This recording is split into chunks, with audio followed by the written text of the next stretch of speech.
The hot-mess-millenial, female despair, millennial intimacy, the afflicted woman, sad girl summer, literary sad woman, whatever you like to call it. Women are having a freaking blast in litfic covers right now. Absolute time of their lives. But let's break down these breakdowns. Why are women having emotions? Between the plot and the design, what is the link? And with our findings, can we make our own using the formula, the shake cat formula?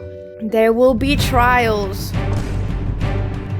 tribulations, and ultimately there will be triumphs. Firstly, let's talk about the plot. Okay, so plot-wise, what do these books have in common? One, more often than not, centers around a young middle-class 20 to 30-something-year-old woman, although there are exceptions. Two, the characters are going through some intergenerational trauma, having a career in writing and media-related burnout, relationship issues, maybe they're just, figuring things out. Three, the characters are raw, they're real, they're messy, they're annoying. According to multiple Goodreads reviews, having an unlikable main character is a staple in this building. If we map out the years that these covers started becoming a thing, you can see a massive spike during, guess what? Oh, it's freaking COVID. That'll do it. But actually, it goes before COVID. Believe it or not, women being sad have existed since forever. In online spaces, 10 years ago, we had the Tumblr sad girl. The sad Tumblr girl was typically a young woman, a teenager. The sad girl listened to Marina and the Diamonds, worshipped Lana Del Rey. The sad girl could often be found reblogging captioned black and white photos of themselves or other people crying. And the most harmful version of the sad girl promoted eating disorders and harm. The sad girl aestheticized their depression. Glimpses of the sad girl can be found in all forms of media. And whether or not these writers even like to be afflicted with the term sad girl music or sad girl lit, society has a huge desire to put complex emotions, people's themes and ideas into a little digestible little concept. Misery loves company, and there was a brand in being seen as tragically beautiful. I think about the career of Lorde and how people really didn't like her metamorphosis to a young 20-something-year-old woman who's arguably just a little bit happier. It's like after seeing so much, girlboss, gatekeep, I forgot the third one, gastro, there's content that showed a particular privileged aesthetic of what well-being and personal growth looked like. I feel like we've said, you know what, enough, live, laugh, love. I wanna die, cry, and hate. Now the Tumblr sad girls all grown up and they're face planting on a desk in their arms, cake, furniture on a wall, sheep. Vladimir is so funny to me because if you look at the difference between the UK and the US version, like, okay, this one's giving like, okay, maybe this is about turmoils of love or something.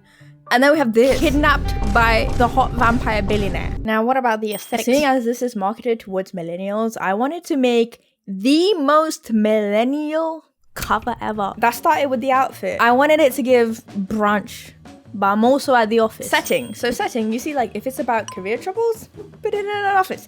If it's about depression, mental health, maybe they're laying in bed, comfort, but also depression. I thought to myself, what is the place where I feel most vulnerable? Where I am really my most raw, truest self, where really I'm going through some shit. So these were the vibes that I was going for. I don't have a fancy studio, I don't have a fancy camera, nor do I know how to use one. But what I do have is questionable mental health and an iPhone. And on this channel, we deal with what we have, goddammit. Really practice looking dejected, frazzled. Like, take yourself back to the time when Elon Musk bought Twitter. Anyway, these were the photos that I got out of that. You tell me, you decide if they're any good or not. We're trying to aim for something that looked like this. This is really what you call a rough sketch. Anyway, let's talk about why all their faces are covered. I think it gives a nice mid-departure from the purely illustrated cover trend, which I have a whole video on, and just photo something like this. It also helps to have a hidden identity so that the reader can put their own image of what they think the character looks like. They could also just be clapped. Part of me putting myself into this cover was a self-insert, a rep for my South Asian girlies, the eldest daughter and the bad mental health I thought it was going to be easy, but it turns out that gluing up the image was going to turn into my own canon event. All sorts of issues, perspective. I wanted messier hair. I wanted to remove the background pieces for simplicity. I wanted to remove the texture on the shirt. Why did I wear this shirt? Essentially, I had to paint over the dots to make it look as realistic as possible. I had to paint individual hair strokes. It was like, bruh, am I Michelangelo? Because I can paint. Here I am wondering why I'm fixing up the minute details for a YouTube video and people aren't really even gonna see it, and wondering what am I doing with my life. Add some color. Speaking of which, color. A lot of pink, reds, greens, because firstly it's eye-catching, secondly psychology-wise you associate it with women, and you still want it to be bright enough to sell. I was like, let's go for millennial pink, or also alternatively Barbie and Billie Eilish. Oh, it's nice because green and pink are complementary colors, which adds a little.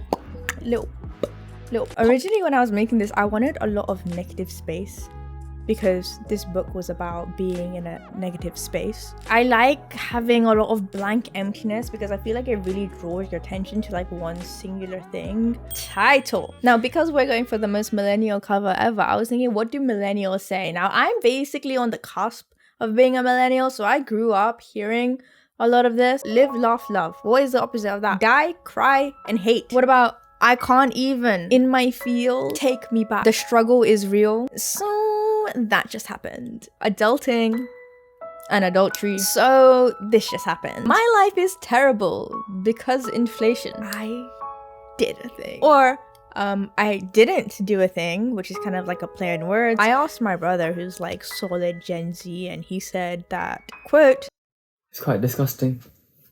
Researching the topic of the sad girl, one of the discussions that I found really intriguing was this idea of women displaying sadness as a form of protest. This could be a whole video in itself, so forgive me if I dilute the argument a little bit. It's the idea that like being transparent in your emotions doesn't have to mean it's a weakness. We want to see the messy, we want to see the difficult choices in life, in people's feelings, in their relationship, because life is kind of just like that. And instead of having just escapist purely fantasy concept, we get this catharsis that other people struggle too, and it's not just this picture perfect ideal. And that's why I think a lot of people, including myself, really love music and fiction and literature and movies that really just depict the real struggles. But actually there was a counter argument that overwhelmingly the dominant narrative in these pieces of fiction, or of like the characteristic online personas, for example sad girl, about a particular type of white woman that affords them the luxury to be a certain type of sad. And whether non-white women who have different lived experiences, different burdens, different cultural backgrounds are even afforded the ability and the space to be as unabashedly like be messy, whilst also being understood and not being seen as like playing into any racial stereotype. Let me know if you'd like a whole video essay on the sad girl. I don't really typically do commentaries, but if there's demand for it, I'll do it. Honestly, I guess you could say I'm going through my own sad girl era, if you want to call it that, because I've really struggled to get anything completed recently, and this is one of the more simpler looking covers, yeah. And guess how long it took me? It took me 21? It took me 21 hours! 11 of those hours was just me fighting against my own brain. Call it Create a Clash 3. After hours of indecision and struggle, we came to a cover. I didn't do a thing when you can't even avocado toast because of inflation. So therefore, how do you expect me to buy a house when rich people keep on buying houses and charge insane landlord rent forcing people into a rent cycle when they can't even